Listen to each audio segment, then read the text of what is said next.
Deus os abençoe, em nome de nosso Senhor Jesus Cristo. A graça e a misericórdia de Deus encha cada coração nesta hora com o poder de sua palavra. Nós estamos trabalhando pela fé apostólica, pela fé preciosa, esta fé que está nos transformando de glória em glória na imagem da palavra. Temos uma promessa dada pelo Espírito Santo, do grande poder do Espírito Santo sendo derramado sobre a igreja, do tempo do fim, a igreja que estaria de pé nos dias da sua vinda, essa que seria arrebatada pelo poder transformador da palavra. E este grande poder do Espírito Santo é o mesmo poder que ressuscitou a Jesus de entre os mortos. Veja, naquela manhã de ressurreição, quando Jesus Cristo, a cabeça, de acordo com a profecia, ele disse: destruí esse templo e em 3 dias eu o levanto.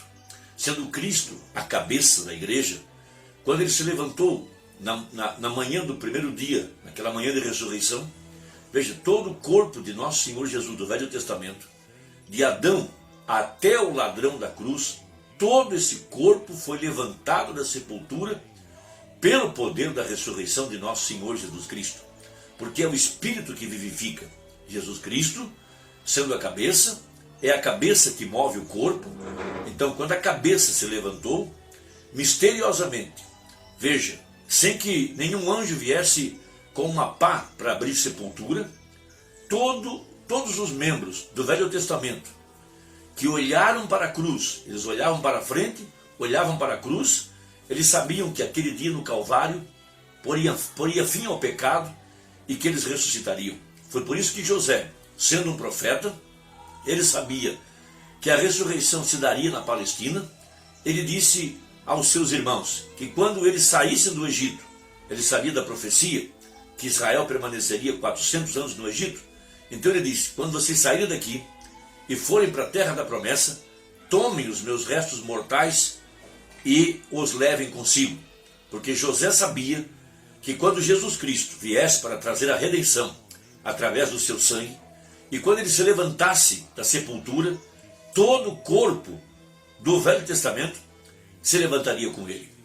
Por isso, os apóstolos, ou melhor, os profetas, andavam vestidos de peles de animais, porque eles conheciam o poder da ressurreição, eles conheciam o poder do sangue, eles sabiam da remissão e da perfeição através do sangue derramado, o sangue de Emanuel, porque eles sabiam que o Messias seria o Cordeiro de Deus, e eles sabiam que o Messias seria o próprio Deus. Por isso, eles se vestiam de peles de animais. Agora, esse poder do Espírito Santo, veja, é a faísca, como usou essa expressão o profeta na mensagem, ao nascer do sol. Veja, quando toda a mecânica está em ordem, quando toda a palavra estivesse restaurada, todas as doutrinas restauradas, e a igreja estivesse em ordem pela restauração da promessa de Joel capítulo 2, Atos capítulo 3, Efésios capítulo 1 e demais escrituras, veja, quando todos os credos e dogmas e mandamentos e interpretações saíssem de nosso coração, e apenas a fé na pura palavra de Deus, a fé restaurada outra vez pela mensagem de Malaquias 4, veja, a igreja estaria aguardando o poder da dinâmica, a faísca, o Espírito Santo, vindo sobre essa mecânica para fazê-la funcionar. E nós estamos trabalhando por esse grande batismo com o Espírito Santo. Veja, a palavra já está na noiva, e ela está aguardando que o Espírito se mova, porque disse o profeta: haverá um tremendo batismo com o Espírito Santo, que tirará a igreja da terra no arrebatamento. A mesma coisa aconteceu com o nosso pai Abraão. Ele é o nosso protótipo, ele é a semente. Veja, por 25 anos, a palavra estava em seu coração. Ele a regou com fé, crendo nela, chamando as coisas que não eram como se já fossem. Ele jamais titubeou, ele jamais olhou para trás, ele jamais pensou que a promessa não sucederia, não aconteceria. Não, ele a regou com fé, todos os dias, dando glória a Deus, porque ele já tinha ouvido a voz do Deus Todo-Poderoso. O grande Jeová já havia falado com ele em Gênesis 12, em Gênesis 15, Deus desceu no entardecer com um pilar de fogo. Gênesis 17, o seu nome foi mudado e ele recebeu a circuncisão, que era o pacto, que era a confirmação de que Deus sustentaria a sua palavra. Em Gênesis 18, Deus apareceu em carne humana. Agora o grande El Shaddai, atrás de peles humanas, para confirmar a palavra. para trazer o poder da ressurreição. Veja, ali estava agora Deus, para vindicar a promessa que ele tinha feito a Abraão 25 anos atrás. Então, da palavra profética, o Messias, ali estava o grande Deus agora em carne humana. Veja, esse poder transformador que saiu da boca do grande Deus, transformou os corpos abatidos de Sara e Abraão. A faísca desceu para fazer com que a mecânica funcionasse. E logo em seguida, receber o filho da promessa. Então, em Romanos capítulo 8, verso 11, nós temos a seguinte escritura: e se o Espírito daquele que dos mortos ressuscitou a Jesus habita em vós, aquele que dos mortos ressuscitou a Cristo, também vivificará os vossos corpos mortais pelo seu Espírito que em vós habita. Então a dinâmica é o poder do Espírito Santo. Podemos usar a seguinte expressão: a faísca que vai incendiar a gasolina, que vai incendiar, que trará combustão, que fará a máquina andar. É esse grande poder do Espírito Santo, prometido em Joel capítulo 2, que logo depois que viesse o ensinador de justiça e a palavra fosse restaurada, Deus derramaria o poder do Espírito Santo, a plenitude do Espírito Santo sobre a igreja, para tirá-la da terra no arrebatamento. Porque o que nós temos hoje é apenas o penhor. O penhor é uma parte do pagamento. O penhor é a garantia de que tem mais para vir. Então vejam, com o que nós temos, disse o profeta, nós não iremos. O que ele quis dizer? Só com o penhor nós não iremos ser transformados.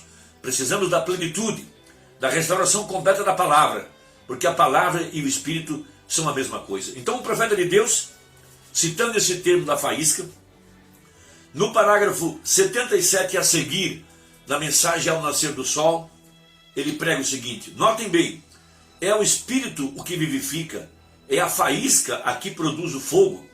Não é a gasolina que produz o fogo, mas é a faísca que acende a gasolina. Vê você? Jesus disse: sem mim, veja, sem mim nada podeis fazer, porém comigo podeis fazer todas as coisas. Então ele é a palavra, é o Pai vivendo. Assim como o Pai me tem enviado, eu também vos envio. Assim como o Pai me tem acendido e me tem induzido a fazer todas as coisas que faço, pois somente faço as coisas que agradam a Deus, e assim como ele me tem enviado, assim também eu vos envio.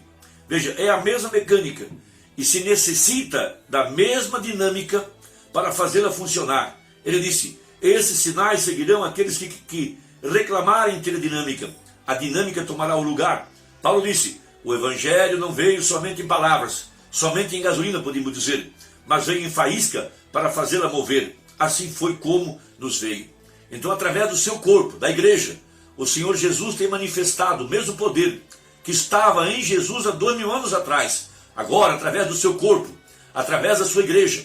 E ele deu uns para apóstolos, outros para profetas, outros para pastores, outros para evangelistas e outros para mestres. Então o corpo da igreja está continuando e terminando a obra que ele deixou para esse tempo específico. E agora nós estamos esperando esse grande enchimento do poder do Espírito Santo para tirar a igreja da terra no arrebatamento. Então, 78 ele diz: o mesmo Espírito que levantou a ele é o mesmo Espírito que vivifica ao verdadeiro crente a vida eterna. Recorde, veja, está nos acabando, veja, Romanos capítulo 8, verso 11, e se, veja, aí é que está o problema, veja, essa é a curva, essa é a esquina, e se o Espírito daquele, veja, o Espírito Santo, que dos mortos ressuscitou a Jesus, habita em vós. Então, agora, 79, ali está a coisa, é se o Espírito do noivo mora na noiva. Então de nada nos adianta ficar falando muita coisa da mecânica e tentando provar quão preciosos são os materiais, quão precioso é o banco, quão precioso é o volante, quão preciosa é a tinta, quão precioso é a borracha do pneu, coisas técnicas.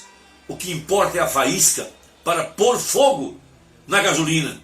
Então o Espírito Santo, veja, a verdadeira igreja, aquela que é circuncidada, que a velha natureza morreu e ela recebeu uma nova natureza, de acordo com 2 Pedro, a natureza do Cordeiro, começando com fé, virtude, conhecimento, temperança, paciência, veja, piedade, amor fraternal e por fim a faísca, por fim o tremendo batismo com o Espírito Santo, a pedra de coroa. Veja, agora, ali está a coisa, é se o espírito do noivo mora na noiva. Quando Deus produziu o primeiro noivo, primeiro fez a ele, este era homem e mulher em seu espírito, e ele o formou do pó da terra para que fosse material. Logo, notem que quando formou a Eva da costela de Adão, não tomou outro punhado de pó, mas tomou do próprio pó, da mesma palavra, porquanto Adão foi a palavra falada. E Deus tomou dele, porque ele tinha espírito masculino e espírito feminino. Deus separou o espírito feminino de Adão e o colocou em Eva, e assim seguiu sendo parte do espírito de Adão, foi carne de Adão, veja, e logo foi parte do espírito de Adão. A dinâmica que vivifica a mecânica do seu corpo. Então hoje, a noiva também tem que ser carne de sua carne e osso dos seus ossos. Agora, como chegará a ser carne mortal, parte da sua carne? Veja, é quando o Espírito Santo, o Espírito de Cristo, que desceu em Apocalipse 10, o anjo forte, veja, o mesmo Espírito Santo que veio em Pentecostes, o mesmo Jesus, agora para trazer a igreja, veja, a perfeição, a vida sendo colocada outra vez dentro do corpo, a dinâmica para tirá-la da terra no arrebatamento. Irmão, trabalhemos juntos, vamos dar as mãos, envie essa mensagem a quem você ama, para fortalecer e despertar, veja, o último membro da noiva de nosso Senhor Jesus Cristo. Deus te abençoe e até a próxima, se Deus quiser, em nome de Jesus. Amém.